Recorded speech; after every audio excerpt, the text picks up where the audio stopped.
Donc, ce premier TP, c'est justement une prise en main avec Kotlin. Donc, après avoir appris la programmation fonctionnelle et la programmation orientée objet avec Kotlin, il est important de maîtriser également Jet Compose. D'accord? Et Jet Compose, en fait, élimine un peu la possibilité d'utiliser euh, le XML comme on utilisait avec Android avant. Maintenant, avec Jet Compose, ce sont des composants, ce sont des modules que nous développons. Et chaque module, c'est un composable. Des composables, en fait, ce sont des modules tout simplement, en fait. Donc, les composables déterminent, en fait, c'est comme. C'est avec ça que nous avons pu déterminer, en fait, des parties de notre application. OK?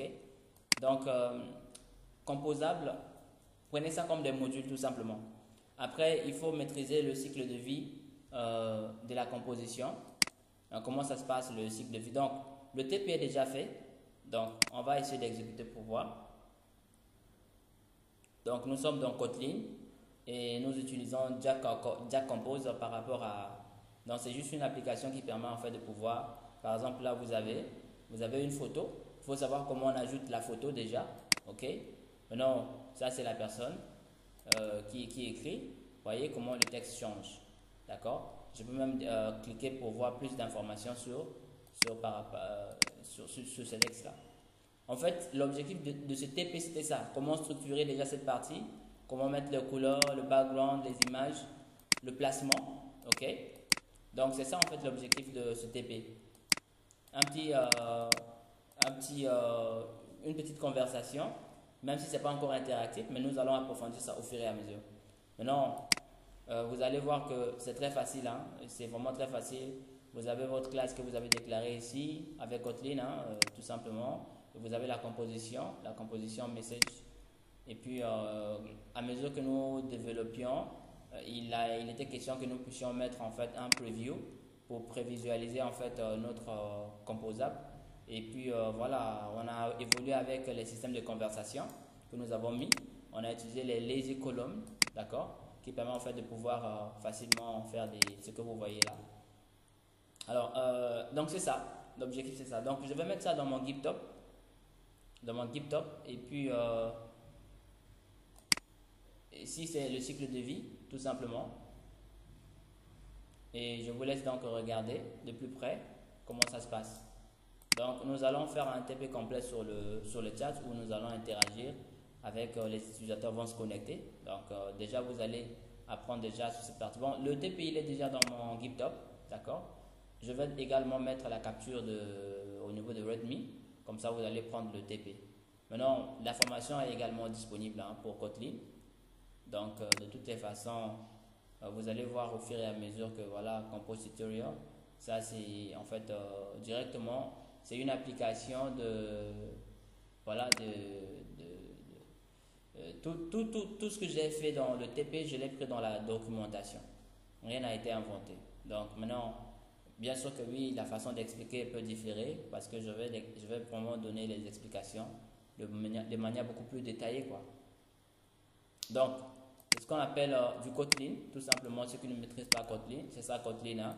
Et Kotlin a donc un framework, un toolkit qui permet de faciliter la création d'applications sous Android. C'est ce que nous appelons en fait Jack Compose, tout simplement.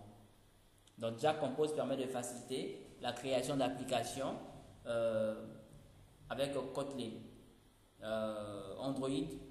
Donc facilement, et puis comment communiquer avec. En tout cas, il y a plein d'avantages.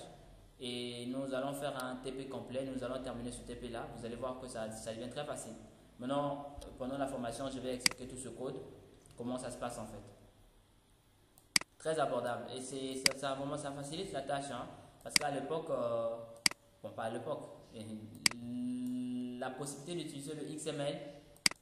Bon, il est recommandé d'ailleurs de commencer à utiliser Jack Compose. Donc, c'est vraiment ce qui est recommandé. Si vous êtes un développeur Android, vous voulez vous mettre à jour, il est important et crucial d'ailleurs de maîtriser Jack Compose qui est à la une actuellement. D'accord. Donc, le TP est là et nous allons continuer avec la suite. La formation, c'est 2 mois maximum. Donc, nous venons de commencer. Ça, c'est le premier TP avec Kotlin. Ceux qui ont participé, on peut avoir des explications. Maintenant, je mets cette vidéo en ligne en guise de publicité pour ceux qui veulent continuer effectivement à maîtriser Kotlin et Dia Compose. Eh bien, les explications seront données rapidement. Alors, je précise que c'est vraiment utile pour les développeurs Java. D'accord? Si vous souhaitez avoir une plateforme mobile, je vais montrer comment vous allez déployer une même application multiplateforme. On va utiliser IntelliJ. On va également utiliser Android Studio. Ça, c'est Android Studio. Je peux faire la même chose avec IntelliJ également. C'est presque pareil. D'accord? Merci beaucoup pour ce TP. C'est bon, je pense. Alors, c'est pas un cours, c'était juste une pub pour montrer que nous sommes en train de travailler sur Kotlin. Alors, ceux qui veulent se former, ça se passe en présentiel. Vous venez, vous vous inscrivez et on commence la formation en 2 mois. Vous êtes à l'aise avec Kotlin et le reste des outils. Merci à vous.